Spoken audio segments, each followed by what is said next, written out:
우리 말씀 오늘 하나님이 우리에게 주신 말씀 데살로니가전서 5장 1절부터 11절입니다. 5장 1절부터 11절입니다. 한 절씩 번갈아할 때 제가 먼저 그 다음은 여러분들이 그리고 마지막 절 11절은 함께 읽도록 하겠습니다. 제가 먼저 읽겠습니다. 형제들아 때와 시기에 관하여는 너희에게 쓸 것이 없음은 주의 날이 밤에 도둑같이 이를 줄을 너희 자신이 자세히 알기 때문이라. 그들이 평안하다 안전하다 할 그때에 임신한 여자에게 해산의 고통이 이름과 같이 멸망이 갑자기 그들에게 이르리니 결코 피하지 못하리라.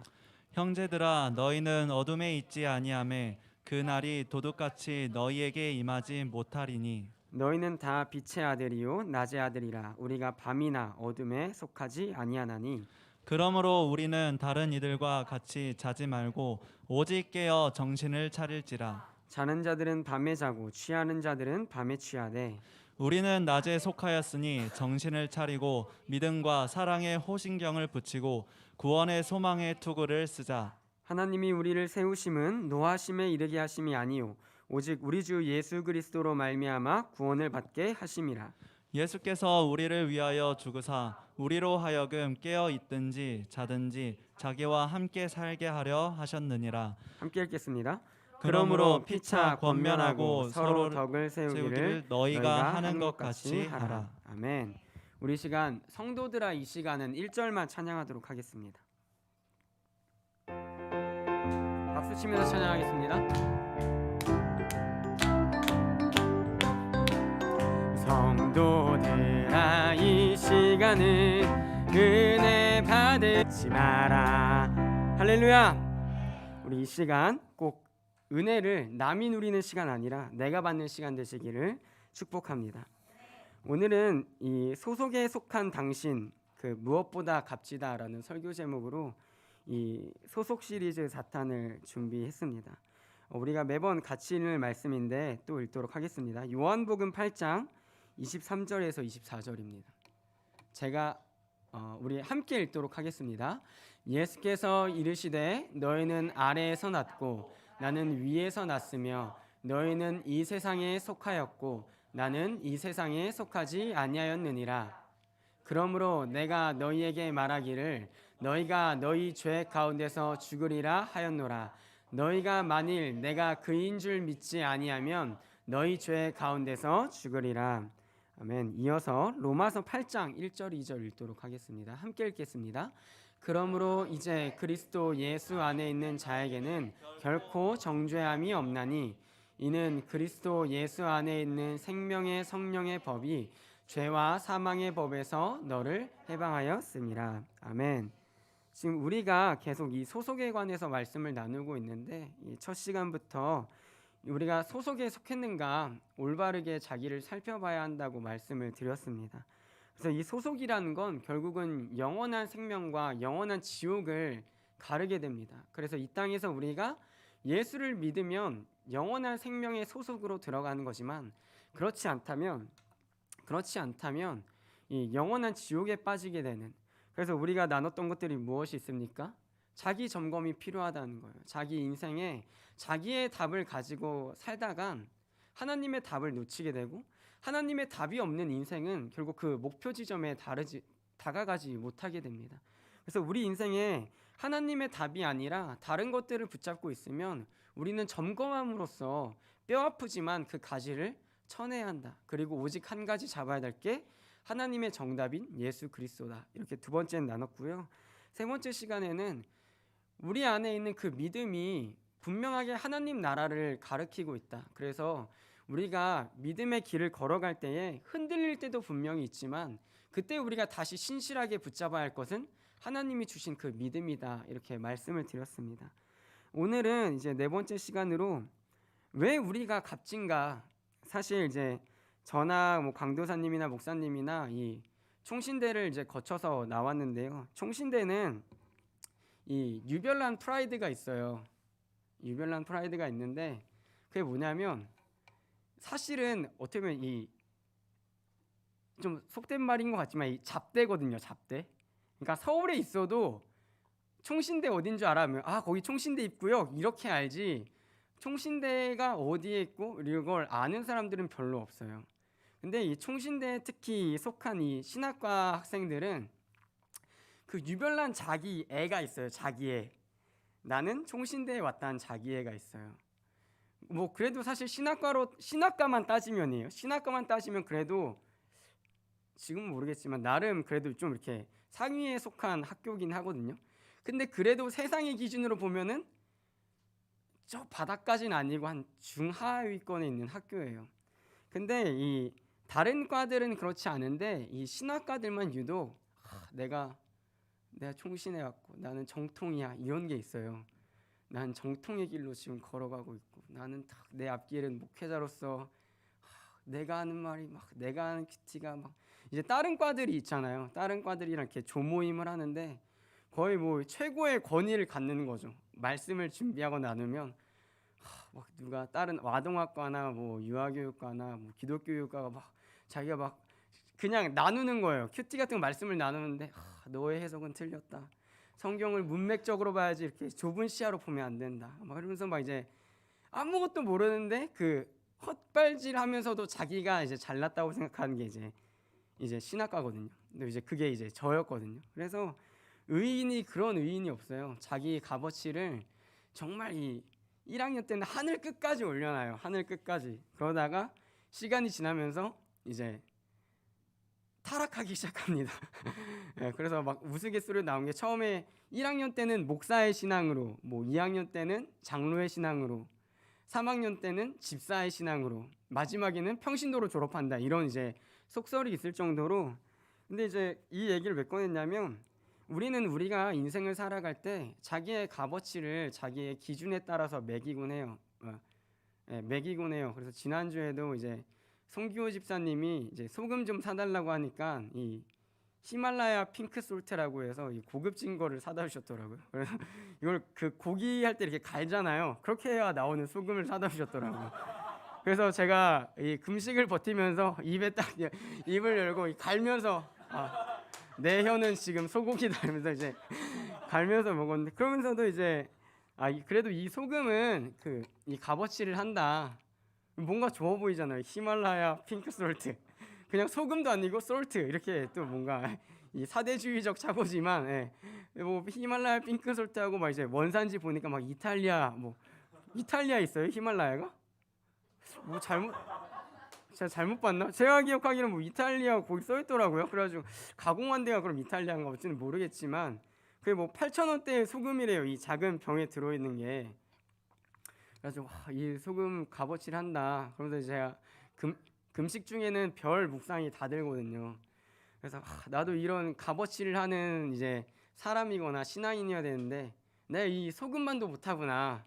이제 그런 생각을 하게 됐어요. 우리는 인생을 살아갈 때 우리의 값어치를 어디에 두느냐에 따라서 우리의 기준을 어디에 두냐에 따라서 우리의 값어치를 매겨요. 내가 만약에 외모에 관심이 많으면 남들과 비교해 가면서 내 값어치를 매길 거예요. 그리고 우리가 어떤 능력의 어떤 기준을 잡으면 나보다 기준이 뛰어난 사람은 되게 값지게 생각하고 나보다 능력이 뛰어나지 않은 사람은 값없게 여길 겁니다. 어쨌든 그 값없게 여길 겁니다. 근데 이러한 현상이 주로 언제 나타나냐면요. 사춘기 때 많이 나타나요. 그래서 이 중학생 애들 사역을 하다 보면 걔네 이제 사역자는 어쩔 수 없이 사찰을 해야 돼요. 걔네 페이스북이나 카카오톡 이 프로필 메시지 그런 거를 걔네는 항상 그게 바뀌거든요. 푸사가 항상 바뀌고 글도 맨날 심오하게 바뀌어요.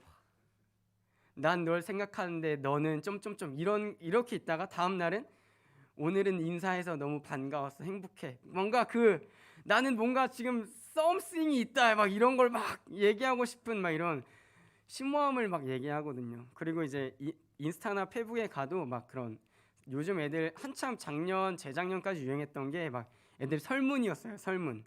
어떤 인터넷 공간에 30개 정도 질문을 만들어 놓고 자기가 그걸 답하는 거예요. 그리고 그걸 이제 페이스북이나 SNS에 올려요. 그럼 거기다가 막 이거 뭐 보는 사람 댓글 남겨줘 막 이렇게 해서 이제 댓글 달면은 막 거기서 자기 대부분 사실 이제 좋은 말을 하잖아요 서로. 그러니까 막 너 너무 귀여워, 너 너무 예뻐, 너는 뭐 뭐 막 누가 나 쌍수해야 될 것 같아 이러면 아니야 넌 무쌍이 매력이야 막 이렇게 서로 이제 띄워주거든요. 근데 결국은 그게 지금 우리가 어딘가에 속해 있을 때 어떤 공동체에 속해 있을 때 내 위치를 계속 확인하고 싶어요. 이 공동체에서 내 값어치는 어느 정도 되는가, 누군가 나를 판단할 때 어느 정도의 가격이 되는가. 이게 비단 이 중2, 중3, 사춘기 때만 이루어지는 게 아니고 나이를 이제 먹고 나이가 들고 시간이 가면 그 범위가 좁아질 뿐이에요. 예전에는 나라는 그 사람에 대해서 온 방위로 신경을 써요. 외모든 능력이든 가정이든 어떤 부분에서든 남들한테 꿀리고 싶어 하지 않아요. 그리고 좋은 평가를 받고 싶어 해요. 근데 나이가 들면 사실 그런 게 이제 유치하다는 걸 알잖아요. 유치하다는 걸 알아서 이제 나이가 들고 이제 시간이 흐를수록 그 범위가 좁아져서 이제는 한두 가지 정도로 자신의 값어치를 매겨요. 내가 외모가 탁월한가? 혹은 내가 능력이 뛰어난가? 내 경력이 좋은가? 세상은 주로 경력에 많은 영향을 끼치죠. 이 사람이 어떤 스펙을 갖고 있는가? 그에 따라 연봉이 정해지고 그에 따라 나라는 존재의 값어치가 정해져요. 근데 그 값어치의 기준이 결국은 이 교회 안에도 반드시 들어올 수밖에 없어요. 교회 안에도. 그래서 중2, 중3 그 애들 사역하면 걔네는 예수가 필요하지 않아요. 네. 설교 시간에 애들이 졸거나 좀비처럼 앉아 있거든요. 근데 걔네 SNS에 댓글 하나만 달아주면 좋아요 누르고 전도사님 뭐예요? 키키키키 막 이렇게 댓글을 달아요. 설교 때는 물어봐도 답을 안 하거든요. DM을 하나 보내면 야 너 이거 질문 진짜 너무 좋다. 나 이거 써도 돼? 사실 그걸 쓰질 않지만 그냥 이제 사역하려고 나 이거 써도 돼 이렇게 관심을 보여주면 전사님 이런 거 안 하면 요즘 트렌드에 뒤처져요. 난 유치해서 안 해 그거. 근데 진짜 요즘 애들 진짜 빠르다. 너 진짜 트렌드에 앞서간다 이렇게 얘기를 해주면 자기의 어떤 가치나 값어치가 높아지는 거죠. 그럼 교회에서 우리가 서로를 볼 때 우리가 가진 그 값어치를 정하는 기준들이 있다는 거예요. 교회에서도 사역자도 값어치를 정할 때에 뭐 사역을 잘하는 사람, 뭐 말씀을 잘 전하는 사람, 인간관계를 잘 맺는 사람, 찬양 인도를 잘하는 사람 이런 정도로 이제 값어치가 매겨지거든요. 그래서 제가 빛과 소금 교회 온 이유가 뭐냐면 제가 생각하는 제 기준에서 원하는 것들이 아무것도 없었어요. 첫 번째로는 뭐 대부분 이제 사역자를 구할 때 기준이 차량 1종 보통 면허 이렇게 이게 첫 번째고요. 거의 필수적으로. 두 번째는 찬양 인도 가능자 우대. 그리고 집 근처 집 가까운 사람 우대. 뭐 군필자 뭐 이렇게 있어요. 근데 저는 그게 싫은 거예요. 운전할 생각도 없고 찬양 인도할 생각도 없고 지금 여기 다 하고 있거든요. 처음에는 예수면 된다고 했는데 오니까 다 하래요. 조만간 이제 민사소송에 들어가게 되면 어쨌든 그것들도 세상 교회에서 원해요. 이제 사역자한테 원하는 것들이 그 사람이 어떤 사역을 하고 그게 중요한 게 아니라 이 사람이 우리 교회에서 어느 정도의 값어치와 우리가 주는 사례의 값어치와 기능을 할 수 있는가, 그게 중요하거든요. 물론 그거를 무시하는 게 아니에요. 그걸 가진 사람들이 이건 뭐야 이렇게 그걸 원하는 교회들이 뭐야 이렇게 얘기하고 싶진 않아요. 너무나 현실적인 거니까. 근데 그것보다 가장 우선되는 값어치가 있다는 거예요. 고린도전서 6장 19절 20절 우리 함께 읽도록 하겠습니다. 너희 몸은 너희가 하나님께로부터 받은 바 너희 가운데 계신 성령의 전인 줄을 알지 못하느냐. 너희는 너희 자신의 것이 아니라 값으로 산 것이 되었으니 그런즉 너희 몸으로 하나님께 영광을 돌리라. 7장 22절 23절도 읽겠습니다. 주 안에서 부르심을 받은 자는 종이라도 주께 속한 자유인이요 또 그와 같이 자유인으로 있을 때에 부르심을 받은 자는 그리스도의 종이니라. 너희는 값으로 사신 것이니 사람들의 종이 되지 말라. 아멘.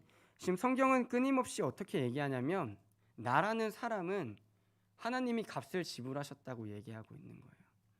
그러니까 우리 인생이라는 이 예쁜 옷에 혹은 멋진 사람들 가운데 택 그 가격 택 아시죠? 택이 하나 붙어 있는데 원래 그 택에는 뭐 몇만 원 이렇게 바코드가 찍혀 있고 돈이 써져 있잖아요. 근데 거기에는 가격에 예수 두 글자밖에 안 써 있다는 거예요. 예수 두 글자. 우리가 세상을 살아갈 때 나의 수많은 기준들로 남을 판단하기도 하지만 나를 판단하기도 해요. 내가 이 교회에 쓸모가 있는 사람일까? 내가 이 교회에 정말 필요한 사람일까? 근데 뭐 직설적으로 말씀드리자면 교회에 필요 있는 사람도 있겠죠. 하지만 필요 없는 사람도 있습니다. 근데 이거를 다 기능적으로 얘기하는 거예요. 기능적으로 누군가는 일할 사람이 필요해요. 누군가는 예배를 더 드리면 좋고. 근데 이거를 하나님 나라에서 보자면 이 사람이나 저 사람이나 우리 눈으로 볼 때 저 사람은 교회의 손해인 것 같아 라고 얘기하는 사람이나 이 사람은 교회의 이득인 것 같아 라고 얘기하는 사람이나 그 사람들의 유일한 택 가격표에는 예수 두 글자밖에 안 써 있다는 거예요. 그래서 저 같은 경우는 사실 어렸을 때 저희 부모님도 얘기하시길 욕심이 별로 없었어요. 다른 거에. 그래서 제가 어떤 이야기 기억나냐면 한참 그 뉴밸런스라는 그 신발이 제가 고등학생 때 한참 유행이었어요. 막 뉴벨 뭐 7 시리즈 막 이렇게 해서. 근데 저희 어머니가 어느 날 그 뉴밸런스를 사오신 거예요. 네. 그래서 그걸 신고 이제 학교를 갔어요. 근데 어떤 친구가 야 너 이거 찐이야? 찐이야? 그러니까 진짜냐고 찐이야? 찐이야? 그러니까 저는 모르니까 그냥 N 써 있으니까 옆에 찐이야. 엄마가 사줬으니까 찐이야. 그러니까 갑자기 보더니 야 이거 짭이네 이러는 거예요. 그러니까 뉴밸런스는 알고 보니까 이 뒤에 이제 뒷목 쪽에 이 뉴밸런스 써 있더라고요. 찐은. 근데 제 거는 그게 없었던 거예요. 예. 네. 제 거에는. 그래가지고 이게 왜 없을까?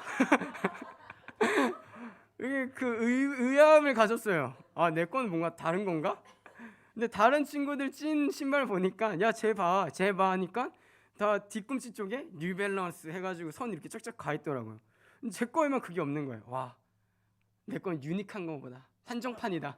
이제 그래가지고 저희 어머니한테 저녁에 가서 엄마 이거 신발 어디서 샀어? 대부분 그런 건 이제 매장에서 사잖아요. 백화점이나. 그래서 시장에서 샀어. 그게 요즘 잘 나가는 거래니까. 근데 그때는 그런 걸 몰랐어요. 그런 것도 몰랐고 뭐 나를 꾸민다는 것도 몰랐고 사실 저를 막 이제 관리하기 시작한 게 이제 사모를 만나서 이제 관리를 시작했는데 처음 연애할 때 옷 입은 사진 보면요. 와 진짜 이거를 어떻게 끌고 다녔지? 그냥 어디 가다 놓고 먹이만 주면 그 될 것 같은데 완전 무슨 말도 안 되는 옷을 막 입고 이제 제가 데이트를 한 거예요. 그래서 제 아내한테 그 옛날 사진 보면서 정말 고맙다. 당신은 나의 택을 예수 택만 봤구나. 그 얘기를 했었어요. 근데 다행히도 제가 어렸을 때 뭐 외모적인 거나 이런 뭐 물질적인 거나 그거에 대한 콤플렉스가 전 하나도 없었어요. 감사하게도. 막 얼굴에 뭐 여드름이 나도 막 이제 사춘기 때는 막 여드름 어떻게든 막 안 보이려고 막 스티커도 막 이제 붙이고 막 이제 그러는데 저는 그런 게 없었어요. 그냥 여드름 나면 이걸 언제 내가 짤 수 있을까? 언제 곪을까? 막 이런 곪아서 짤까? 이런 생각만 했지. 근데 우리가 예수님을 만나고 믿는다는 그 인생으로 들어갈 때는 이 모든 기준점들이 온전히 예수로 바뀌는 거예요. 근데 그 이유가 뭐냐면 그 바뀔 수 있는 유일한 이유가 뭐냐면 예수님이 나를 사셨다는 걸 인정해야 돼요. 예수님이 나를 사셨다는 걸 인정할 때에 이제 더 이상 내 기준으로 나를 값어치 매기는 게 아니라 나를 유일하게 값어치 매기는 분이 예수밖에 없음을 인정하는 거예요.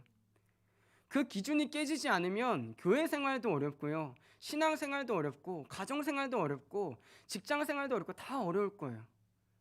내가 상위의 자리에 있다면 모르겠지만 내가 어떤 그 기준점들의 모두를 압도할 수 있는 자리에 있다면 모르겠지만 그게 아닌 이상 우리는 나보다 더 높은 사람을 볼 때 나의 스스로의 가치를 평가절하할 수밖에 없거든요. 또 누군가를 보면서 이렇게 판단할 수도 있을 거예요. 나는 이 정도 있는데 저 사람은 왜 저것밖에 되지 않지? 예수를 믿는다고 얘기하면서 우리는 남을 비판하고 비난하길 좋아해요. 왜 저것밖에 되지 않지? 왜 예수 믿는다면서 저러지? 근데 정작 우리가 비판하는 그 사람이나 우리가 부러워하는 그 사람이나 그거를 판단하는 나나 예수라는 이름으로 값주고 사셨다는 것을 알지 못하면 우리 인생은 끝없는 그것의 반복이 될 겁니다. 그래서 우리는 매번 바뀌는 가치관에 따라 내 값어치를 매길 거예요. 근데 하나님이 원하신 건 그게 아니거든요. 하나님은 나에게 능력을 주셔서 그걸 가지고 야 내가 능력 100만큼 줄 테니까 너의 값어치는 100이야 그거 자랑해 이렇게 얘기하시지 않았어요. 세상의 높은 자들에게 하나님이 모든 부와 재물을 주시면서 야 이거 내가 너한테 준 거야 자랑해 이게 너의 값어치야 이게 너의 위치야 이렇게 얘기하시지 않았어요. 하나님이 보시기에 가장 귀한 건 가장 값어치 있는 건 자신의 아들의 피가 뿌려진 그 사람이에요. 하나님은 그것밖에 보지 않으세요. 근데 우리는 그걸 믿지 못해요. 우리는 그걸 믿지 못해요. 우리는 그거에 대한 철저한 불신이 있어요. 왜냐하면 세상에서 그런 얘기를 너무 많이 듣거든요. 세상의 말을 무시하라는 게 아니고요. 그 어떤 상황에서든 나는 예수로 만족할 수 있는가? 제가 20살 때 지난주에도 말씀드렸지만 저는 처음에 대학교를 들어갔을 때 굉장히 이게 좀 다운돼 있었어요. 자존감이. 왜? 옆에에도 목사님 아들, 앞에에도 목사님 아들, 뒤에는 장로님 아들, 오른쪽에는 선교사님 아들. 야 그럼 너네 부모님 목사님이죠? 아니? 그럼 선교사님이죠? 아니? 그럼 장로님이죠? 아니? 뭔데? 평신도인데? 그래서 제가 PK는 PK네 얘기를 했거든요. 그냥 평신도를 필요해서 PK는 PK다. 근데 그게 제 안에 어떤 저도 그 나이 때 어리니까 그럼 뭔가 막 울분이 있는 거예요. 막 짜증남이. 왜 우리 부모님은 목사가 아닐까?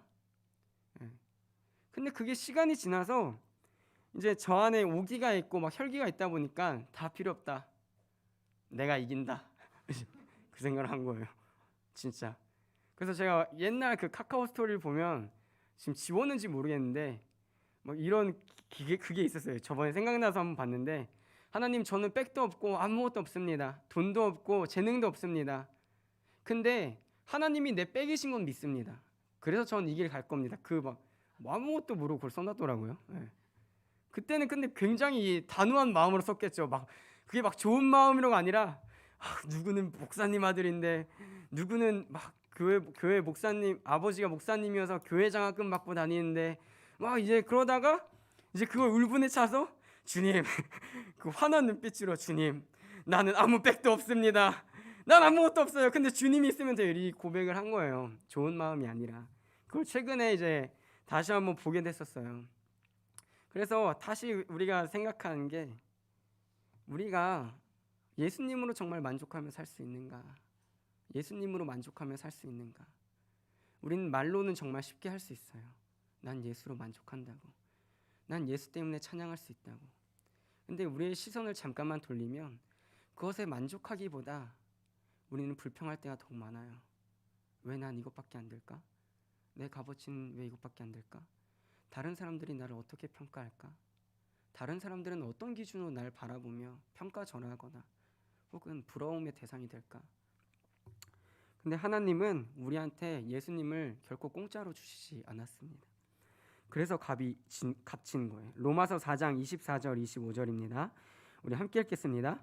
의로 여기심을 받을 우리도 위함이니 곧 예수 우리 주를 죽은 자 가운데서 살리신 이를 믿는 자니라. 예수는 우리가 범죄한 것 때문에 내줌이 되고 또한 우리를 의롭다 하시기 위하여 살아나셨느니라. 이어서 로마서 5장 10절 11절 함께 읽겠습니다. 곧 우리가 원수 되었을 때에 그의 아들의 죽으심으로 말미암아 하나님과 화목하게 되었은즉 화목하게 된 자로서는 더욱 그의 살아나심으로 말미암아 구원을 받을 것이니라. 그뿐 아니라 이제 우리로 화목하게 하신 우리 주 예수 그리스도로 말미암아 하나님 안에서 또한 즐거워하느니라. 아멘. 하나님은요 자기의 아들을 보내주셨을 때 또 그 아들로 우리를 바꾸시려고 값을 지불하셨을 때 결코 공짜로 그냥 툭 내 아들 받아 이렇게 주시지 않았다는 거예요. 그 아들은 우리의 죄 때문에 그리고 우리가 하나님과 화목하게 되기 위해서 십자가의 모든 고난을 감내하셨거든요. 그래서 예수님의 값으로 살아간다는 건 굉장히 귀한 겁니다. 굉장히 귀한 거예요. 인간이 느낄 수 있는 정서적 고통 중 가장 큰 1위가 뭐냐면 자식을 잃는 거래요. 자식이 사망했을 때 그 고통을, 그 인간이 느껴도 너무나 잔인한 그 고통을 하나님은 오히려 자신의 아들보다 원수인 우리를 사랑하셨기 때문에 아낌없이 값을 지불하신 거예요. 우리를 사기 위해 하나님은 예수라는 값으로 우리를 사신 거예요. 근데 우리는 그 예수라는 값으로 지불된 게 너무나 가볍게 여겨지고 우리가 너무나 많이 얘기하기 때문에 그 값이 얼마나 고귀한지를 잊어가요. 그래서 적당히 은혜 받을 때는 예수로 살 수 있을 것 같아요. 예수로 만족한다고 얘기까지 해요.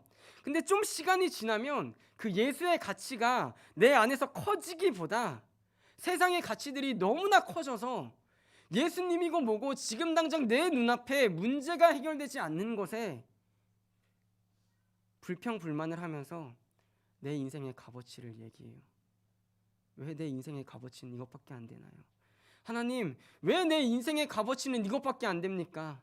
다른 사람들은 똑같은 내 나이에 훨훨 날아다니는데 왜 나는 아직도 바닥을 기어다니는 것 같습니까? 그때 하나님은 얘기하시는 거예요. 이미 계산 다 끝났어. 넌 이미 내 아들로 샀어. 근데 그걸 너가 안 믿잖아. 이미 모든 걸 준비하시고 이미 모든 걸 주셨는데 우리는 그 기준을 계속 버려요. 그리고 사탄 마귀가 계속 얘기하는 거예요. 너 예수로 안 돼. 너 예수 허공의 뜬구름 같잖아. 지금 당장 네 눈앞에 있는 그 외모, 마음에 들지 않는 외모, 혹은 남을 질투하는 그 외모, 혹은 능력과 재력, 너 마음에 안 들잖아.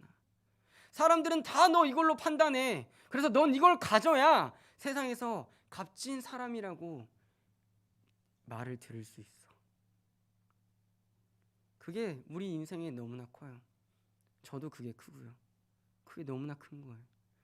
근데 하나님은, 아니 예수님은 우리를 구하시기 위하여 그 우리의 범죄함 때문인데 우리가 화목을 깨트렸음에도 불구하고 친히 그것을 온전히 다시 회복시키시려고 이 땅에 오셔서 우리의 범죄를 씻으시려고 십자가에 매달려 죽으셨어요. 그 일정이 결코 가볍지 않거든요. 그 일정이 결코 가볍지 않아요. 또 하나님과 우리를 화목하게, 우리가 그 방금 읽은 11절에도 하나님 안에서 또한 즐거워하느니라, 우리가 정말 하나님의 관계 가운데서 즐거워할 수 있도록 이미 하나님과 예수님은 계산을 다 끝낸 거예요. 그리고 세상 누가 우리를 뭐라고 하더라도 난 예수가 사셨어. 사탄이 우리를 어떤 수많은 기준으로 값어치를 제시해도 내가 돈 이만큼 줄게, 내가 너에게 없는 건 이만큼 줄게, 너 채워 라고 얘기할 때도 난 이미 솔드아웃이야. 난 팔렸어. 누구에게? 하나님에게. 누구의 값으로? 예수님의 값으로. 세상 누구도 줄 수 없는 그 예수님의 값으로 하나님은 우리를 이미 사셨다는 거예요. 근데 우리는 그 예수의 값을 너무나 가볍게 여길 때가 많아요. 마태복음 26장 14절 15절입니다. 우리 함께 읽겠습니다. 그때에 12 중에 하나인 가룟 유다라 하는 자가 대제사장들에게 가서 말하되 내가 예수를 너희에게 넘겨주리니 얼마나 주려느냐 하니 그들이 은 30을 달아주거늘. 이게 비단 유다의 얘기가 아니고요, 우리의 얘기입니다. 우린 눈앞에 이익이 될 것이라고 생각하면 예수님을 팔아먹을 때가 너무나 많거든요. 제 삶에서도 그걸 인정할 때가 너무나 많거든요. 내 육체의 쉼을 위해서, 내 육체의 평안을 위해서, 내 장래와 미래를 위해서 예수님과 은 30을 바꿔칠 때가 많거든요. 내가 더 드러나기 위해서 은 30에 예수님을 팔아버릴 때가 많고, 내가 더 뛰어난 자리에 있기 위해서 예수님을 팔아먹을 때가 많아요. 그게 죄인된 우리의 본성이에요. 그러다가 다시 회개하고 은혜 받으면 예수로만 살 수 있습니다, 예수로만 살고 싶습니다 얘기하다가도 눈앞에 풍랑이 팍 일어나면 다시 물에 빠진 베드로처럼 그게 우리의 현 주소거든요. 믿음이 적은 자, 믿음이 작은 자. 조그만 일렁임에 예수를 어떻게 팔 수 있을까 고민하는 자들이 우리의 현 주소거든요. 근데 하나님은 그걸 원하시지 않는 거예요. 너희가 소속에서 이제 영원히 죽을 소속에서 영원히 살 수 있는 소속으로 옮겨졌을 때 너희의 값어치는 이전과 완전히 다르다. 이전에 세상에 살 때는 세상의 수많은 기준들로 우리를 값어치를 매겼는데 이제 소속이 옮겨지면 기준은 하나인 거예요. 나라는 인생의 택에 예수가 적혀 있는가, 그 하나만 보고 사는 거예요. 그 하나만, 다른 게 아니라 그 하나만 보고 사는 거예요. 그래서 제가 뭐 그런 가치들을 모를 때 짭을 신든 뭐 옷을 어떻게 입든 상관이 없었어요. 내 기준이 거기에 있지 않으니까. 그것처럼 이제 우리의 모든 기준과 우리의 모든 값어치가 내 자신을 향하던 그 시선이 이제 나라는 인생에 붙여진 택에 가 있는 거예요. 맞아, 나 예수님이 피로 값주고 사셨는데, 나 예수님이 피 흘리고 죽으시기까지 해서 사셨는데, 여러분 인생이 결코 쉽게 구원받은 것 아닙니다. 정말 예수님이 그냥 너무나 맑고 해맑고 깨끗한 복장으로 전쟁터에 던져진 우리를 구원하시려고 하늘에서 뚝 내려와서 자 가자 이렇게 부르시지 않았어요. 하늘에서 내려오실 때 그 휘황찬란한 영광이 그 안엔 있었지만 겉으로 보기엔 그저 한 악이었고, 시간이 지나서 제자들을 이끌고 다녔지만 그 가운데 끊임없는 핍박과 살해 협박을 당했고 결국에는 모든 고난을 짊어지고 십자가에서 죽으셨거든요. 그러니까 적어도 예수님이 우리한테 손 내미실 때는 우리를 구원하시기 위하여 우리를 그 죽음의 소속에서 끌어내시기까지 그 주님이 손 내미신 그 손에는 말도 안 되는 피와 자상이 묻어 있는 거예요. 어쩌면 그 손가락들 사이사이에는 너무나 베고 찔려서 상처가 쩍쩍 벌어져 가 있는데도 우리를 보시면서 그 손을 내미시는 거예요. 왜? 우리를 구원하시려고, 우리를 하나님과 화목하게 하시려고. 그 값이 오늘 여러분의 값이라는 거예요. 예수님의 피가 여러분 인생에 뿌려지길 축원합니다. 그리고 여러분의 인생에 예수라는 택이 반드시 붙여 있길 축원합니다. 그래서 우리가 우리의 스스로를 평가하고 내 스스로의 자존감이 주눅들었을 때 내 상황과 환경을 보는 게 아니라, 그래, 이런 상황일지언정 난 예수님이 사신 자녀야. 하나님이 예수님을 친히 보내주심으로 날 사셨어. 그래서 그 어떤 유혹에도 견디는 거예요. 그럼 이제 우리가 예수 그리스도라는 값으로 이제 지불이 됐을 때 항상 그 물건들은 값을 지불하면 이 값어치를 하는가가 중요하거든요. 값어치를 하느냐가 중요해요. 그래서 제가 이제 이 전교회 삼성교회 중고등부 처음 부임했을 때 날짜도 기억해요. 그 겨울엔 항상 SC 연합수련회라는 걸 갔어요. 청소년 1월 15일 날 이제 갔는데요. 그 해에 이제 부임하고 제가 이제 2주 3주도 안 된 거죠. 근데 이제 그 해에 교사들이 아무도 못 가게 된 거예요. 휴가가 막혀서. 애들은 한 20명 넘고 애들 이름도 아무것도 모를 때예요. 애들 이름도 아무것도 모를 때. 이제 가서 혼자 이제 2박 3일, 3박 4일 이제 통솔을 해야 되는데, 근데 이제 첫날 저녁에 이제 애들 이름도 잘 모르잖아요. 이름도 잘 모르는데 첫날 저녁에 이제 제가 중학생 애들이랑 같이 잤고 이제 여자애들 방 따로 있고 고등학생 남자 방 이렇게 따로 있었어요. 저희 옆방이었어요. 근데 이제 너무 시끄러운 거예요. 그래서 야, 너 조용히 해라 이렇게 하고 다시 왔어요. 근데 좀 있다가 그 스텝분이 이제 저희 방에 와서 삼성교회 이제 담당자 관계자분이시냐, 그래서 제가 사역자입니다 이렇게 했더니 이제 고등학생 방에 문제가 생긴 거예요. 어떤 문제가 생겼냐면 여자애 둘이서 맨발로 남자애들 고등학생 한 7명 정도 있는 방에 여자애들 2명이 12시 넘어서 온 거예요. 12시 넘어서. 그래서 이제 스텝이 그걸 보고 사실 이제 그 말이 안 되는 거잖아요. 저희 상식에서는. 요즘 애들은 빨라요. 근데 와가지고 이제 놀다가 걸린 거예요. 시끄러워서. 근데 방에서 남자 목소리랑 여자 목소리 나니까 이제 스텝이 두드려보고 연 거예요. 그래서 제가 그거 보고 그 여자애들한테 가라. 교회 어디니? 그러니까 갔어요. 그리고 제가 저희 애들한테 만난 지 진짜 한 달도 안 됐는데, 야, 너네 싸게 놀지 말아라. 진짜 이렇게 얘기했어요. 너네 싸구려처럼 놀지 마. 값싸게 살지 말아라. 저도 사람이 인생을 살아갈 때는 자기 값어치를 하고 살아야 되는데 지금 너네가 한 행동은 너무나 싸구려 행동이다. 부른다고 오는 애들이나 부른 너네나 똑같이 싸구려다. 절제할 줄 알고 또 교회 수련회인데 문제라도 생겼으면 내가 뭐라고 얘기해야 되냐. 이제 그 얘기를 했어요. 근데 그 다음 날 그 놀러 왔던 여자애 둘이 저한테 딱 오는 거예요. 딱 쌍심지를 켜고 딱 오면서 저희 그런 애들 아니거든요. 이렇게 얘기하는 거예요. 갑자기. 그래서 이제 저는 모르니까 뭔 소리예요? 그러니까 이제 한 명이 그 친구들한테 얘기를 한 거예요. 야, 전사님 너네랑 놀지 말래. 너네 싸구려 이렇게 얘기를 한 거예요. 그때 패스해야 됐는데, 예. 너 싸구려 놀지 말래 얘기를 한 거예요. 이제 그 친구도 이제 제 여기 옆에 앉아 있었어요. 그러니까 그 친구 뜨악한 거죠. 이제 막 사색이 돼서 막 저를 쳐다보는데 제가 한번 이제 째려보고 어떤 애들이신데요? 제가 물어봤어요. 저희 언제 봤다고 저희가 싸게 논다고 판단하세요? 이렇게 얘기하는 거예요. 그래서 제가 어제요. 어제만 보신 거잖아요. 네, 어제만 봤잖아요. 근데 저희 원래 그런 애들 아니에요. 저도 그랬으면 좋겠어요. 이렇게 얘기를 했어요. 그러니까 그 친구들이 저희 정말 그런 애들 아니고요. 저희 싸게 놀지도 않아요. 그럼 어제는 왜 싸게 노셨어요? 물어봤어요. 그 친구들이 이제 부들대면서 저희 어쨌든 그런 애들 아니에요. 얘들이 불러서 온 거예요. 부른다고 와요? 그게 싼 거예요. 이렇게 얘기를 했어요. 결국은 이제 뭐 말빨로 저를 이길 수가 없죠. 그래서 제가 정말 화가 나시거나 억울하다고 생각하신다면 담당 교육자를 불러오셔라. 제가 잘못했으면 그분께 혼나겠고 그리고 내가 사과를 하겠다. 교회가 어디세요? 이렇게 물어봤어요. 그러니까 안 가르치는데요.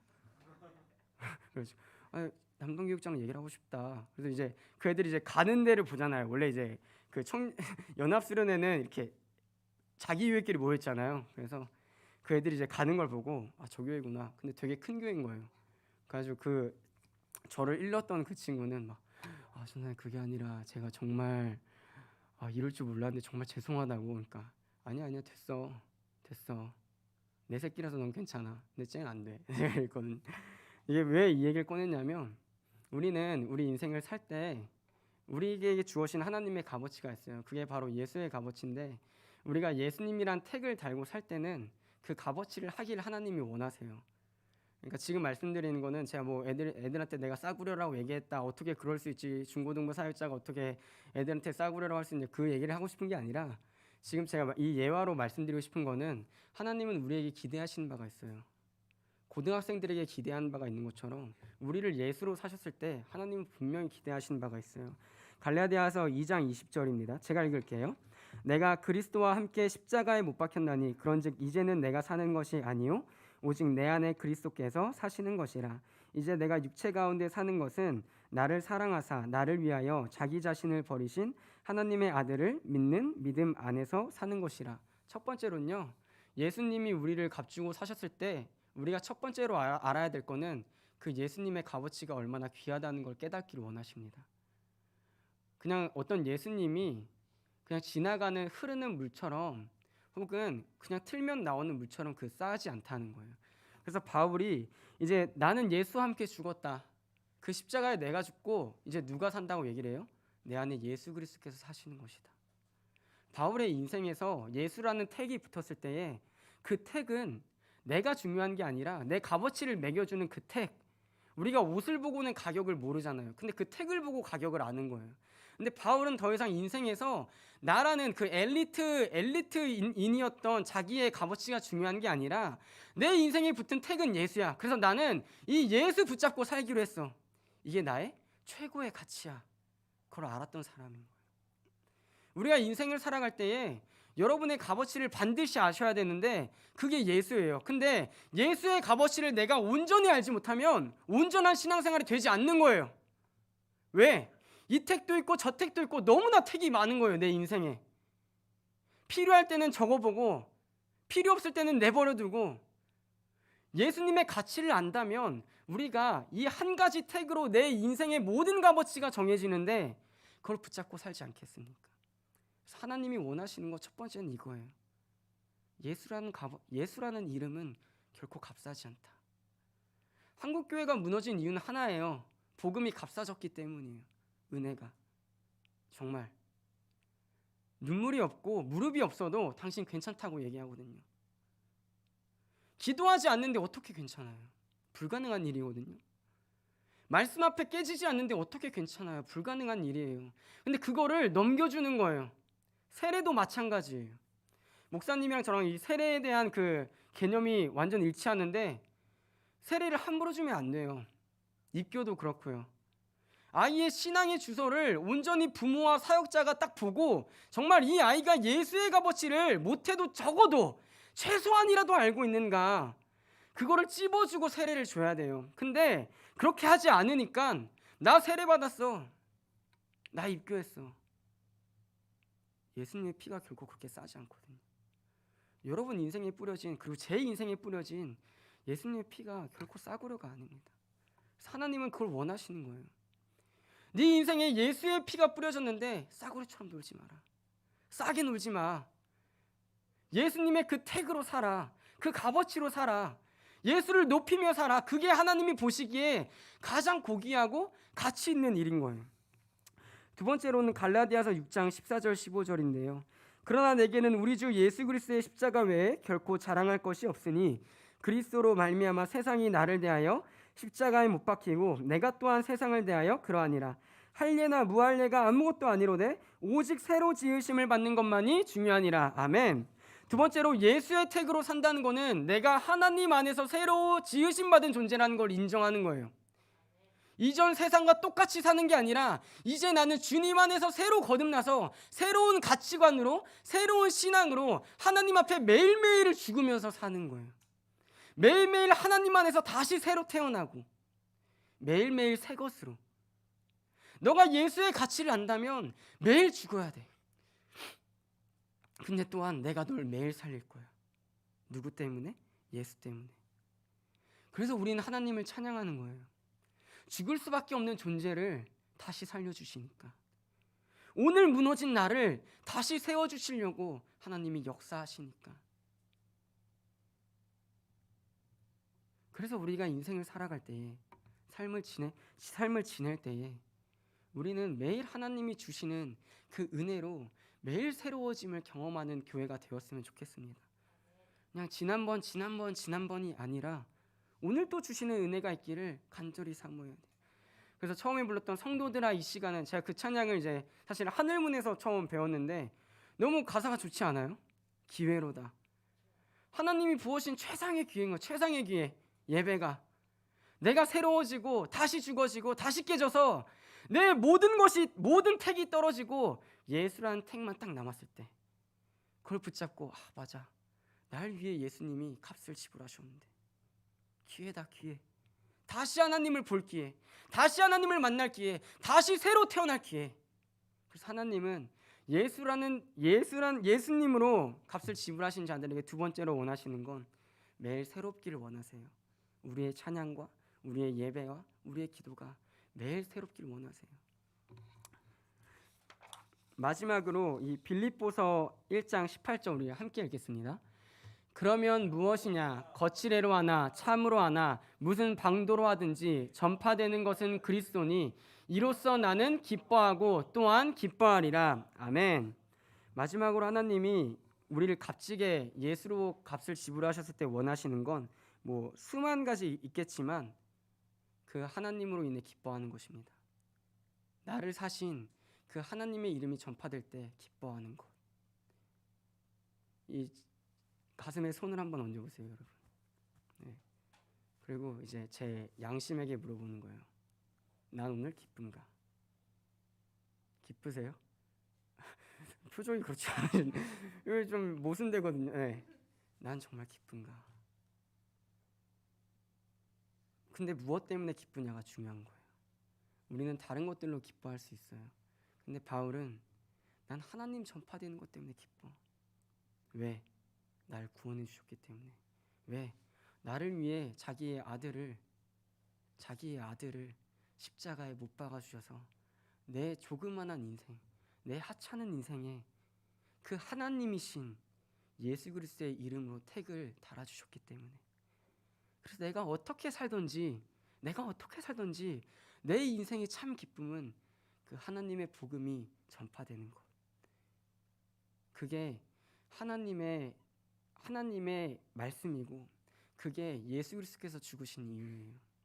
우리 인생이 예수 그리스도로 말미암아 그 예수 그리스도란 태그로 말미암아 기뻐할 수 있는 것, 그것만이 내 인생의 행복의 이유가 되는 것, 그것만이 내 인생의 정답이 되는 것. 오늘 여러분과 나눈 이 설교가 전 여러분 인생의 가치관을 힘들길 바랍니다. 여러분 인생에 정말 힘드신 분들도 많을 거예요. 직장이나 가정이나 학교나 어려운 사람들이 있을 거예요. 반드시 있을 거예요. 저도 이 직장 때문에 힘들긴 하거든요. 농담이에요. 네. 근데 그럼에도 우리가 기뻐할 수 있는 이유는 하나예요. 왜? 나를 판단하고 내 값어치는 내가 어떤 환경이나 상황에 있는 것 아니라 그럼에도 불구하고 내가 예배드릴 수 있고 그럼에도 불구하고 내가 기도할 수 있고 그럼에도 불구하고 내가 찬양할 수 있게끔 하나님이 내 인생에 가장 큰 가격인 예수 그리스도를 달아주셨기 때문에. 마지막으로 제가 요한복음 19장 30절 읽고 마치겠습니다. 예수께서 신포도주를 받으신 후에 이르시되 다 이루었다 하시고 머리를 숙이니 영혼이 떠나가시니라. 예수님은요 분명히 십자가에서 죽으실 때 이렇게 말씀하셨어요. 다 이루었다. 남기지 않았습니다. 여러분 인생에 태글 달기 위해 예수님은 모든 걸 이루셨습니다. 그래서 우리가 힘들 때도 다 이루신 예수님, 주님 다 이루셨죠. 내 인생 다 이루셨죠. 내 인생을 보시며 십자가에 매달리셨던 그분이 오늘도 여러분을 보고 계실 거예요. 그리고 그분이 오늘도 여러분을 위해 중보하고 계실 거예요. 반드시. 뿐만 아니라 넘치고 넘치도록 성령까지 보내주셔서 우리 안에 이제 더 이상 너 싸구려로 살지 마. 네 인생에 너를 평가절하 하는 그 택들 다 떼. 잘라버려. 아니 내가 잘라줄게. 이제 오직 한 가지 남은 택, 오직 한 가지 남은 가격표, 예수. 너가 그것만 붙잡고 살아. 그럼 너는 사람들이 뭐라고 평가하든 내가 보기엔 이 세상을 만드신 그 창조주가 보시기에 가장 값비싼, 가장 값진 그 예수, 그거 붙잡고 살 때 다른 사람이 평가를 뭐라 하든 그래 나는 예수 값이야. 그 누구도 나를 위해 죽어주시지 않았는데 내가 지은 죄 때문에 예수님 죽으셨지. 그 예수님이 날 사셨지. 그 예수님이 나와 하나님을 화목하게 만들어 주셨지. 그래 이것만 붙잡고 살아야겠다. 이 가치관이 저와 여러분과 우리 빛과 섬교회 예배드리신 모든 인생에 뿌리 박히는 가치관 되기를 축원합니다. 우리 생명과 바꾼이라는 찬양 하나님께 기도